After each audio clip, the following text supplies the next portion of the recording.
Olá, obrigada por estarem aqui em mais um episódio do podcast do Pós-Tip, o Podip. Hoje temos um episódio especial, aliás, deste formato completamente diferente daquilo que temos apresentado, um episódio que será inteiramente dedicado ao Dia Internacional da Mulher e temos connosco 3 membros do Pós-Tip, eu, a Mónica Chambel. Olá. E a Maria Beatriz Oliveira. Olá. Queres continuar? Sim, temos connosco também a professora Helena Marinho, investigadora aqui no INET-MD no Polo da Universidade de Aveiro. Olá. Vamos falar um bocadinho sobre, se calhar podemos começar com o projeto da professora Helena, o Euterpe. Podemos falar um bocadinho sobre isso? Sim. Iniciar. Professora, quer explicar um bocadinho? Sim, já acabou. É um projeto que acabou, creio que foi em 2019, mesmo antes da pandemia. Era um projeto dedicado às mulheres na música em Portugal, no século XX e XXI, tanto compositoras como intérpretes. E teve uma equipa que integrou pessoas de várias instituições, assim de repente estou-me a lembrar da Nova, Aveiro, uma colega da La Rioja, em Espanha, creio que o Politécnico do Porto também esteve, agora já não me recordo bem, mas pronto, teve uma equipa, uma dúzia de pessoas.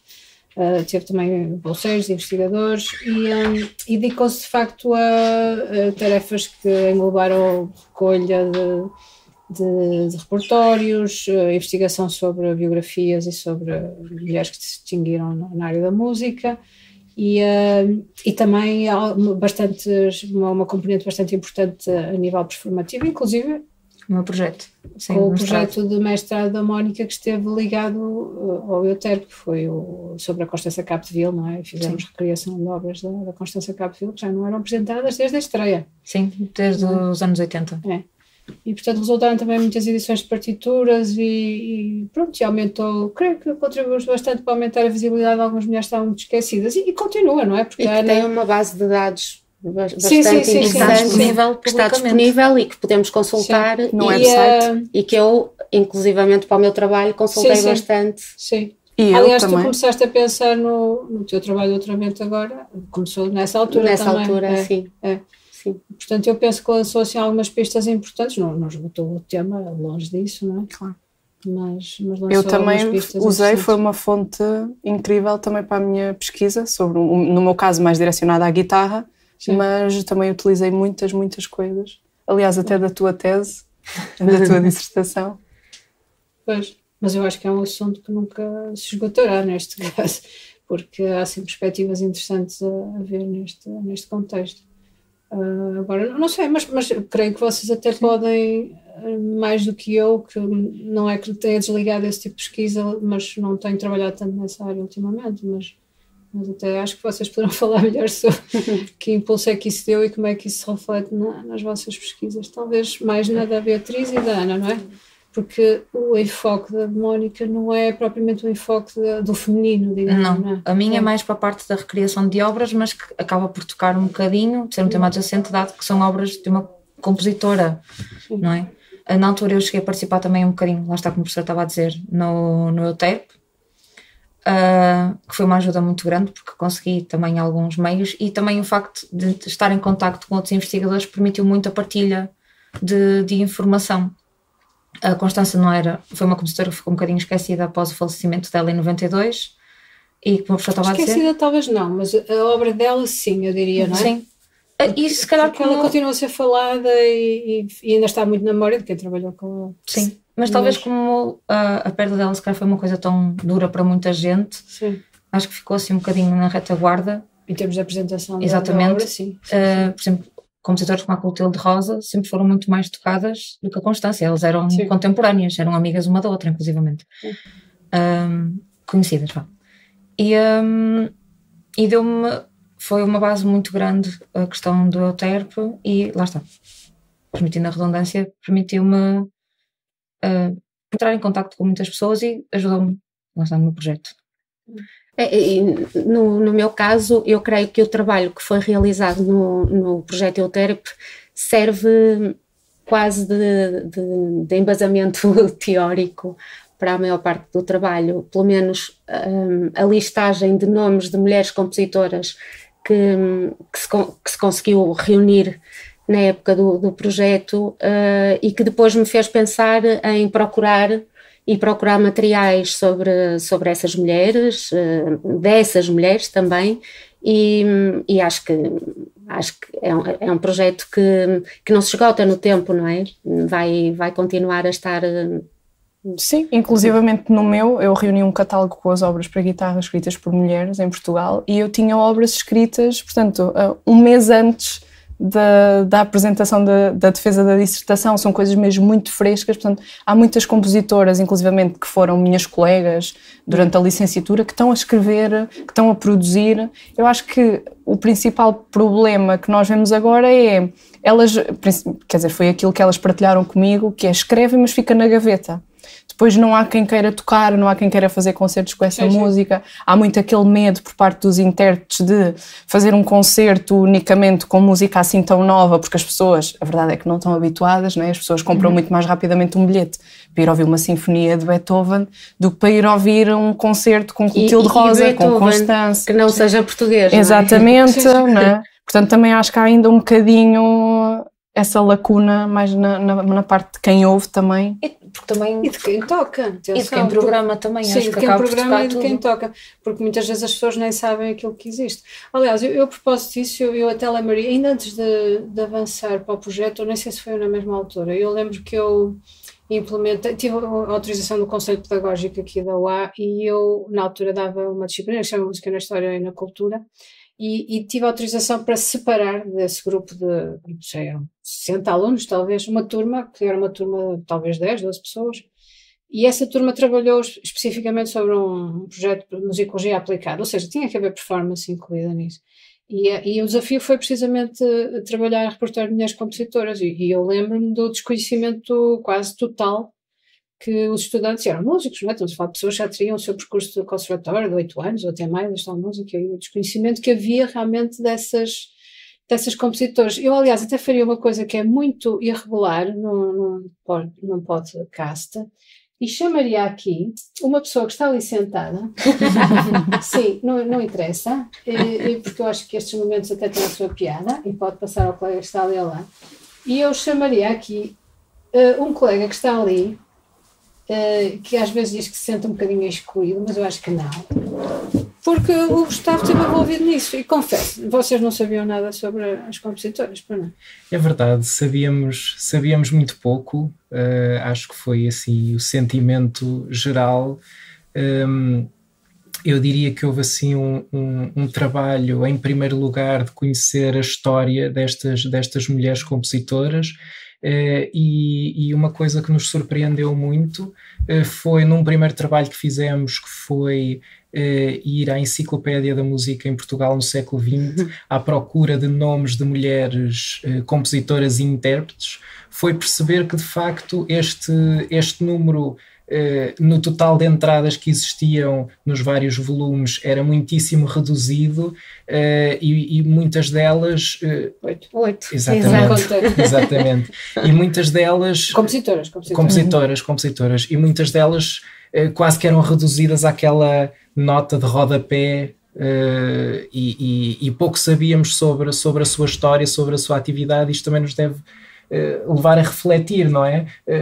Porque será que não aparecem estes nomes na história da música? E continua-se a saber pouco sobre a música delas, mesmo que já se conheçam os nomes, a música delas continua a não ser tocada, e continua a saber-se pouco sobre a forma, as formas de composição, sobre os repertórios. Sim, temos um bom exemplo. Por exemplo, eu na minha pesquisa tive a oportunidade de consultar os currículos das escolas de ensino artístico especializado, e pelo menos na guitarra, né, nos outros instrumentos eu não posso falar, não há uma única obra de uma mulher, já nem digo portuguesa, já digo de uma mulher no currículo. Portanto, nem nesse aspecto assim mais no ensino, nos conservatórios, nas academias, isso não é incutido, não é promovido, não é? Sim. Acho que o problema começa aí. E tu que procuraste repertório, muito repertório também que foi editado, não é? Uhum.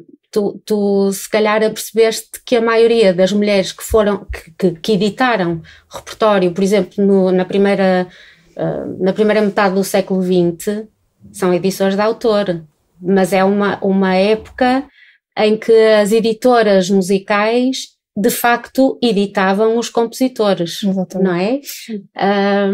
Os compositores homens, mas as compositoras mulheres faziam edições de autor. Sim, e ainda agora há muitas obras que as compositoras tiveram a gentileza de me ceder, mas que ainda não foram publicadas.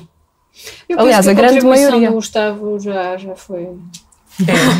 Obrigado. Mas para terminar só com esta nota, de facto a questão da edição é muito relevante e uma das coisas que nós vimos, nomeadamente nas obras que eu trabalhei, no caso foi uma obra da Berta Alves de Sousa, mas creio que outros colegas passaram pela mesma situação, que foi justamente o facto dessas obras não estarem ainda editadas, ou seja, muitos de nós trabalharam por manuscritos para apresentar as obras depois num concerto final. Sim, e eu fiz a edição crítica de 4 canções da Berta Alves de Sousa e devo dizer que foi bastante difícil pela grande quantidade de versões de cada uma das canções e todas com acertos, com notas diferentes, com texto diferente, sei lá, pronto.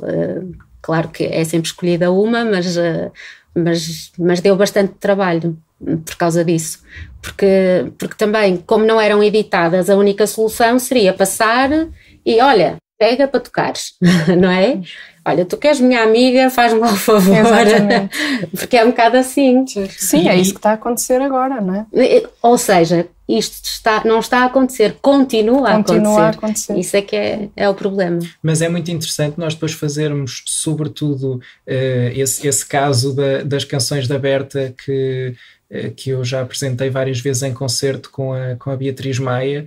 É muito curioso porque as pessoas vêm ter connosco e dizem-nos, mas estas canções da Berta são tão interessantes, como é que elas não são, como é que nós não as ouvimos em mais sítios, como é que elas não são feitas, claro. Como é que nós não as conhecíamos? É música tão boa, como é que nós não temos acesso a ela e como é que ela não é feita nos concertos? E é de facto... É de facto uma pena, porque há muito repertório muito interessante que acaba por ficar esquecido nos arquivos. E perdido. E eu diria que no caso específico das obras das mulheres compositoras há de facto um prejuízo ainda maior, diria. Sim. Bom, vou devolver o lugar à Mónica e boa conversa. Obrigada. Vai lá. Também, em relação a esta questão que estão a falar das edições é importante, mas eu acho que também temos que distinguir aqui vários aspectos. Um é um problema sistémico, porque embora realmente haja mais edições de homens, de compositores, não é? Há um problema geral a nível da edição da música portuguesa. Exatamente. É evidente que quando alguém é prejudicado, normalmente são mais as mulheres e, portanto, esse nível elas acabam por se prejudicar mais. Mas, e depois há outra questão também, que é a questão da acessibilidade. Por exemplo, eu acho muito importante aquela ferramenta que o MIC, o MIC.pt, não é? O facto de eles terem partituras disponíveis agora providenciam uma forma de publicação a muitos compositores que não existiu até o MIC ser criado, não é?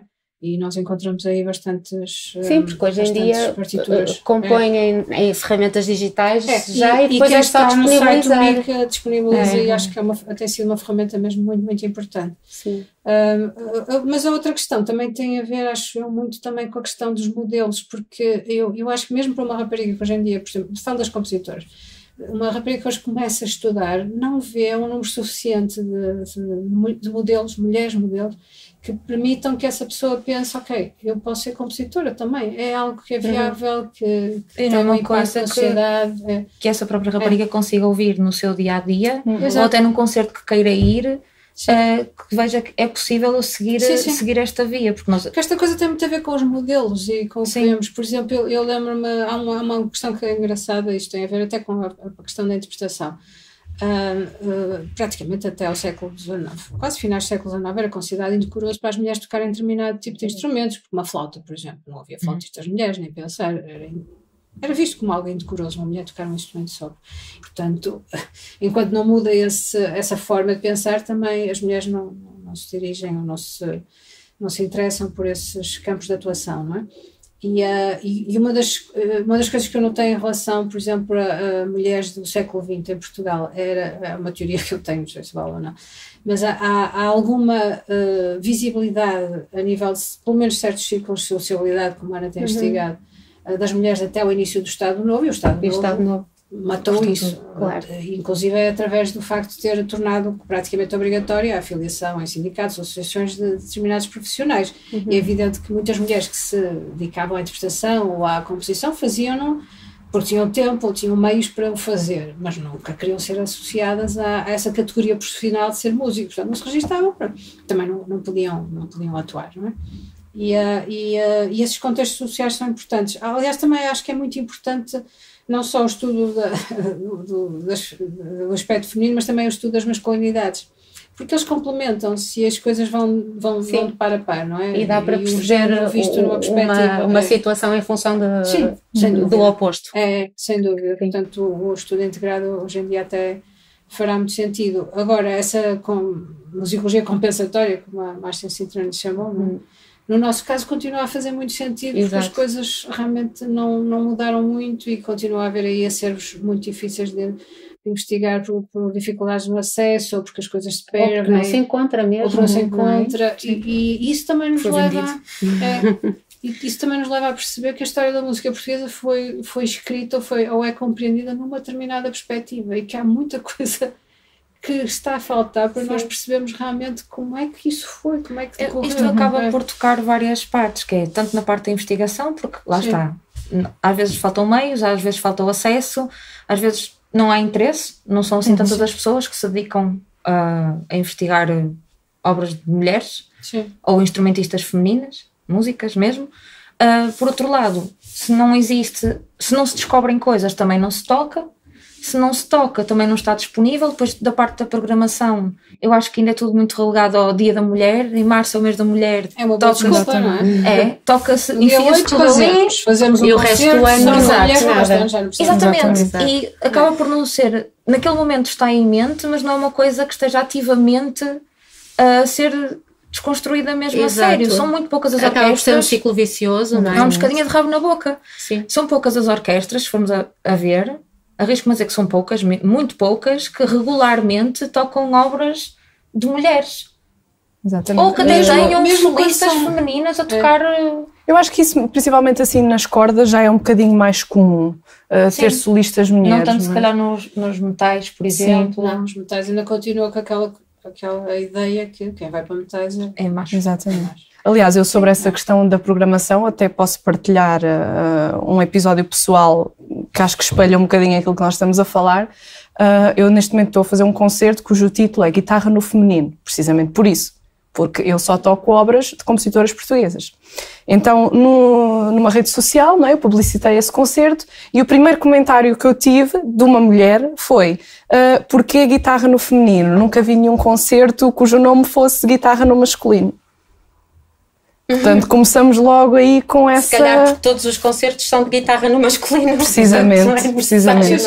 Não é? Portanto... Isso tem a ver também com a ideia de que algumas pessoas são completamente opostas. Sabemos de criar mecanismos que de alguma forma compensam. É como a questão das cotas, não é? Sim. E temos essa ideia, não, o que interessa é o valor das pessoas e não interessa realmente, não temos que estar a ajudar. Mas o problema é que não funciona. Exatamente. Não funciona. Eu, por exemplo, uma coisa que nós vemos é, hoje em dia há muitos ensembles, inclusive aqui em Portugal, que tocam música contemporânea. Será que programam mais ou menos o repertório de mulheres do que de homens? E a verdade é que nós vamos ver os números e vamos a ver as programações oficiais de grandes salas do país, inclusive, e há uma predominância de homens, de peças compostas por homens. Portanto, há aqui um problema. Não é? Há um problema. Mas esse problema também é transversal à música portuguesa em geral, não é? Sim. Porque as salas não programam música portuguesa, não é? Mas mesmo quando programam exclusivamente música contemporânea, programam mais homens. Sim. Mas eu daqui, em relação ao que a Beatriz estava a falar, eu lembrei-me de uma coisa.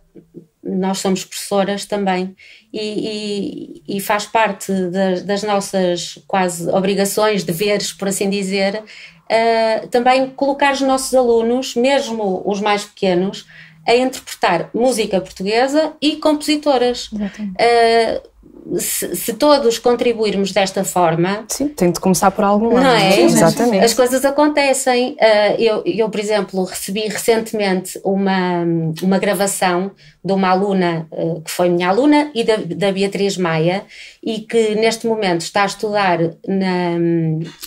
na Holanda, e ela enviou-me uma gravação de uma canção portuguesa que fez num concerto... um concerto de classe, da classe dela de canto. E eu fiquei toda contente, não é? Mandei-lhe uma mensagem a dizer: boa, obrigada por me enviares isto, continua a fazer música portuguesa, e agora quando tiver a oportunidade vou-lhe enviar assim umas partituras de umas mulheres compositoras para ver se ela... Exato, porque ela fez um homem, não é?